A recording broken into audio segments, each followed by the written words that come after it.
Good morning, welcome to the St. Hill HTC. Here's where we work full time to get people up the bridge.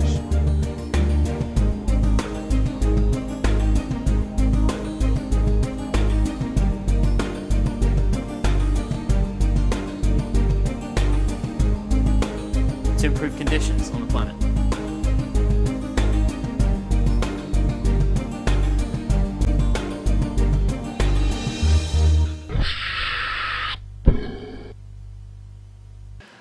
Like in the church, I don't know about you, but like you couldn't have cell phones. I think you did it right up. You couldn't have. Oh, right. No cell phones, no internet. I had never even been on the internet until I left. It was November of 2008, my very first time on the internet. I had no idea even what to expect. I didn't know. I had no idea what it was. Some new thing. And so a friend came over and showed me how to get an email address, and I thought, wow, it's this simple? And wow, now I'm a whiz.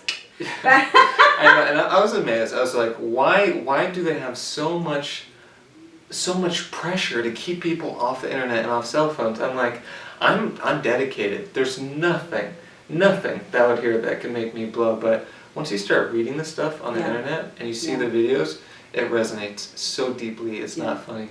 Well, if you learn the truth, then you go. When I left, I didn't know the truth yet. I just knew I didn't want to be there anymore, and I knew things were wrong, but I didn't know why. Right. Till later, till somebody finally contacted me. Something was wrong. Found me on Facebook and enlightened me to what the deal was, and I started reading and seeing the videos on the internet, and my jaw dropped, and I said, and I was still so mind controlled into even trying to think with it, but then I realized no, and that's when I finally came to my full realization of what was really happening. And I'm here today to tell you about it because you need to know the truth. Yeah. And I mean, I'm barely here today. I almost disconnected from my mom. I was close, and if I did, I'd be dead.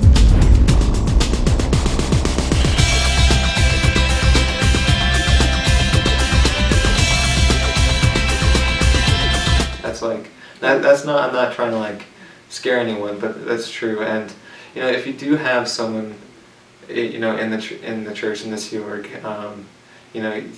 you have all of our shout outs and feelings and prayers, and don't give up trying to contact them. Get crafty, do whatever you have to do. Help whoever's speaking out, do whatever you can. And one thing I wanted to ask you is what did you have to do to be able to hold on? Because obviously the low hours, they probably had a random nutrition. Obviously you didn't have well-rounded meals. You probably didn't have multivitamins, nothing. And all the duress and make wrong. And music. I had, was how you held on. Yeah. I listened to books on tape. Really? I used to sneak to the library Yes. and get them. What a rebel. My She God. snuck to the library. I snuck to the library She has to to get do books 10 on push-ups tape. just for that. Because I could put a book on, and my headphones on the bus, any place I did happen to be able to walk to. So this is like Germany Nazi times. You had to sneak. It was approved to listen. You could listen to, because you might be listening to an LRH tape, so you could listen to your earphones. But could you just listen to LRH tapes in the open, because you were a Series members, so surely you should have been able to just spend time. Oh yeah, no. I mean, if you were on some of your own time and you were listening to some tape, it was automatically assumed. Your own time. Yeah. Yeah, your own time. Which you get lots of. Yeah. So if you were listening to a tape, it was already assumed that you were listening to an LRH tape. Oh right, and if you weren't. Well, if you're on the bus, okay. Oh, that just reminded me. But I would take the bus and I'd listen. I once got creamed because we were going to an international event and we would take a long bus ride. So I thought, hey, why not be more productive in that time? I spent all week in Scientology. I want to read a fantasy book.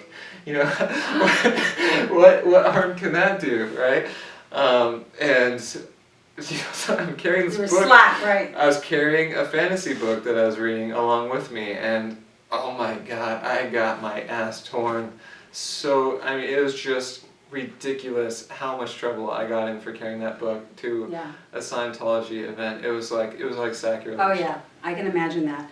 Well, listening to the books on tape were great because I could keep all the tapes in my bag and just have my earphones on.